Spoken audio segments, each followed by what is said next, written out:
G'day Bill, how you going? Firstly, I'll just take you over your website.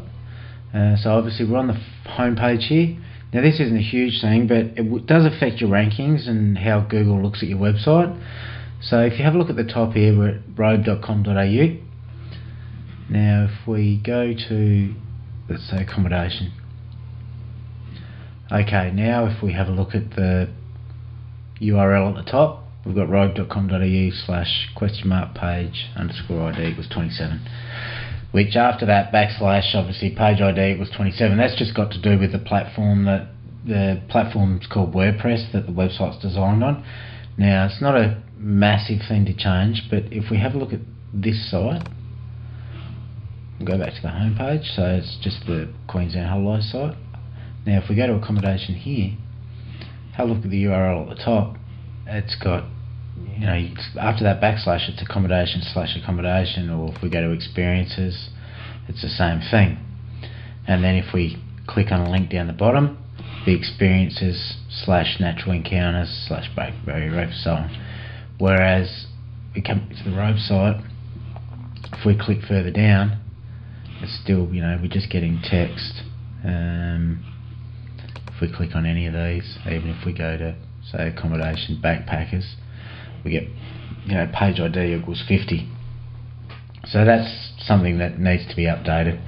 The other thing is, if we go back to the home page, there's no what we call lead generation forms on your home page. Once again, if we go back to this Great Barrier Reef, the Queensland Holiday site, if you have a look here, they've got to subscribe to the Shine in Queensland e-newsletter. So basically anyone comes to this site, thinks, yep, I want to keep up to date and I want information about the Queensland holidays, put your email address in, hit subscribe, and then whoever's running this website can keep in contact with those people. Whereas if we go back to the Robe site, I come along one day, check out the site, think, yeah, it looks like a great little town, and then half an hour later I've forgotten about it, and possibly forgotten about it forever. Whereas if you've got that lead capture form on there, they can put their details in, and then you can email them about festivals or events or anything that's going on in the region. So that's the main couple of things about the website itself. Now we'll go to the Facebook page. So this is the current Robe Facebook page. If we have a look at the top here, lives in Robe, South Australia. So straight away, and also if you have a look here, it's got add as friend. Straight away that's telling me this page is set up as a person, which it shouldn't be. It should be set up as a place. Now it is against Facebook's terms of service, and potentially the page could get shut down. It's unlikely, but potentially it could be. It could, and if it does, I mean, already without a lot of promotion, it's got 1,135 people following this page. We really don't want to get it shut down, so we can change that, but we can also improve on it quite a bit, because at the moment all we've got is the wall info, which is a standard thing. We've got a few photos, which is good, and then I don't think, a few notes about council meetings, which is, and you know, that's good. If we go to this site, once again, Queensland, Australia. So this is the page that someone lands on. Oh no, it's not, sorry. We come here, welcome to Queensland.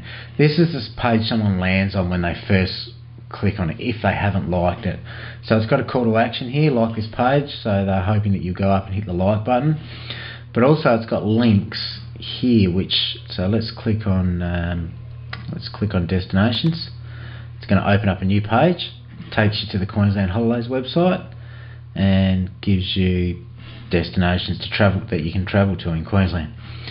So all these links take you back to their website, which in your case, on the Robe site, these links would take you to the Robe website. So you might have a link for accommodation, you might have one for food and wine, you might have one for things to do. So that just makes it easier for people to find the website, I suppose, from your Facebook page. What they've also got, which is really good, is they've obviously spent a bit of time shot a heap of videos, local attractions, beaches, your helicopter rides, your plane rides, your charter boats. Video for all those things can be shot, the great fishing, the wineries, the four-wheel driving. There's so many things around the place, and if people have actually got video there to watch and see to promote the area, it's so much better than just stagnant photos and text. Also, they have their Twitter account linked up, so any updates they make on Twitter will actually come into their Facebook stream. And look, they're endless, these tabs that you can have in Facebook. They've also got like a promotions tab, which it could be talked about between the council and local businesses, whether to try and boost the people that like the page. You do run some competitions. After speaking with some of the locals, Bill, as we discussed, obviously one of the hardest things for local business owners to deal with is the winter in Robe. Obviously, tourist numbers decline to a minimal amount, and it's very hard for local businesses to keep staff on and be able to keep running their businesses profitably. I mean, most of them I spoke to don't make a profit during the winter months. They are lucky to break even, a few of them that I've spoken to. So that's from a tourism point of view.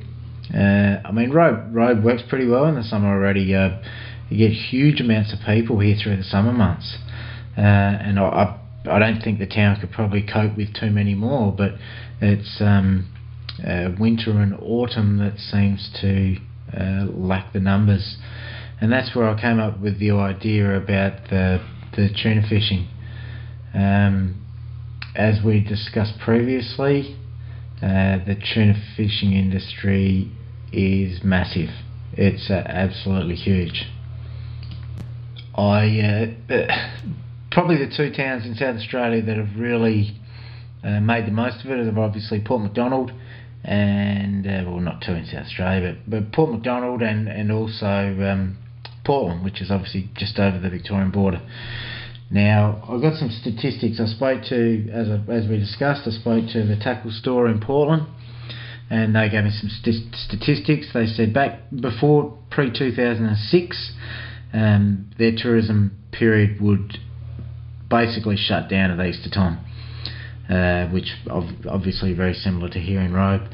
Since 2006 to current time, they said that they basically get an extra 4 months. They get basically to the end of July, and that on a good weekend, and I mean good weekend, decent, reasonable weather still, they get anywhere between 200 to 250 boats Saturday and Sunday of every weekend.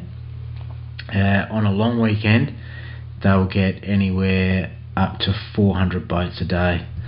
Now, once again, speaking to a few of the locals, they seem to think that the shelf was too far out here to be able to promote the tuna fishing. Not that all the fishing has to be done out at the shelf, because obviously this year they came in quite close, but